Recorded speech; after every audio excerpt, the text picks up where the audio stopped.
Aaron Weiler here from Horses, Hogs, and Dirt Bikes, and today we're going to talk about Keihin Carburetor parts and jetting. All right, let's get to it.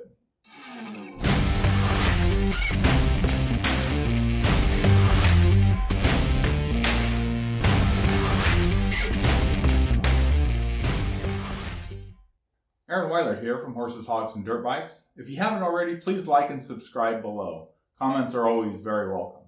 All right, let's take a look at that carburetor. This Keihin carburetor is off an RM250. Keihin's logo is a K, and you'll see it here right above the I. They also have serial numbers on all their carburetors, and if you get a hold of Keihin Carburetors, then they will let you know exactly what that carburetor was originally put on.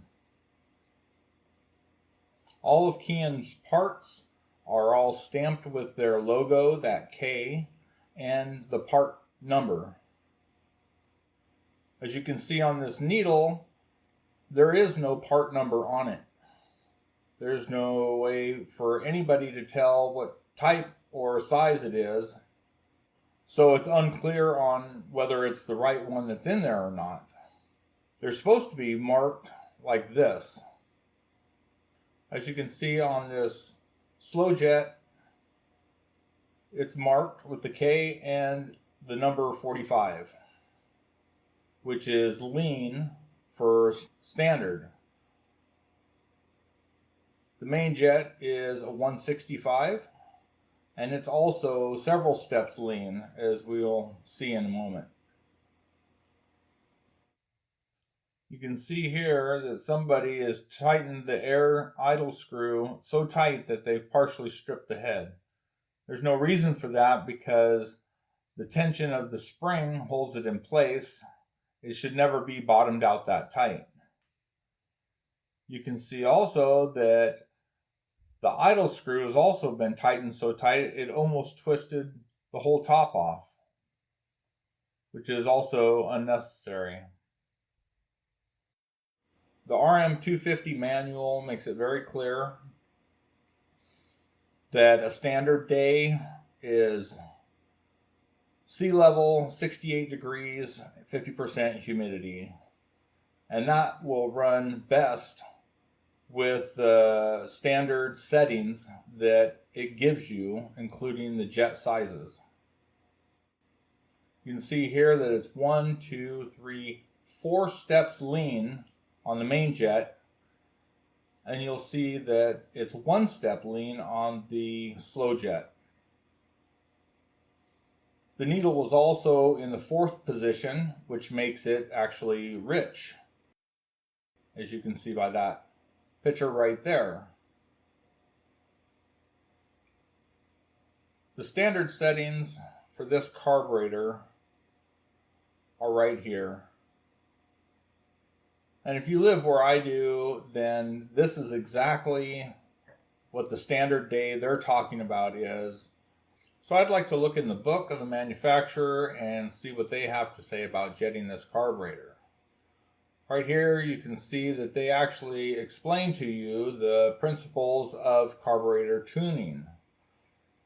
They don't go extremely in depth, but more than enough for you to understand what you're doing when you're jetting this carburetor. They give nice charts, as in this one right here, explaining that the main jet actually doesn't come into effect until 3/4 throttle to full throttle.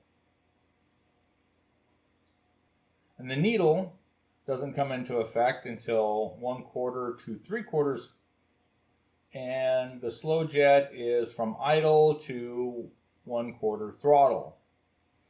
Here they explain what the slow jet does and how it affects the carburetor, the needle, and the clip position. They explain it all to you very clear and very simple so you can understand.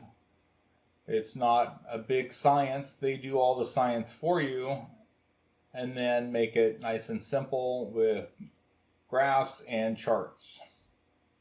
We've already looked at this, but I wanted to point out that they actually talk about what the differences in altitude and atmospheric temperature make and humidity, and what it does to the fuel and the oxygen levels, and how that affects the carburetor and the engine so that you can jet it accordingly. This chart here is what we've already looked at. It gives you understanding on whether it's rich, what to look for, if it's lean, then what to look for, and what the standard settings are. It gives you complete charts on the different jets and the needles and the needle positions.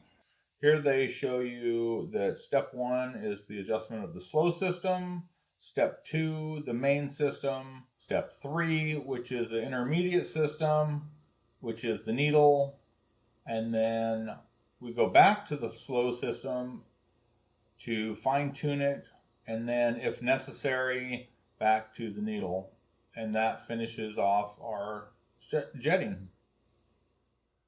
Personally, I go with the manufacturer's recommendations. I mean, they're the ones that designed it.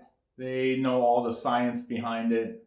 I don't have any degrees in physics or engineering or anything like that, so they definitely know more about it than I do. There's a lot of how-to videos out there on jetting. I've placed a couple in the comment section below. I've also placed a PDF file on jetting from Keihin Carburetors. Well, I hope I've helped. I know I've learned a lot. Thanks again for watching. Keep the rubber side down.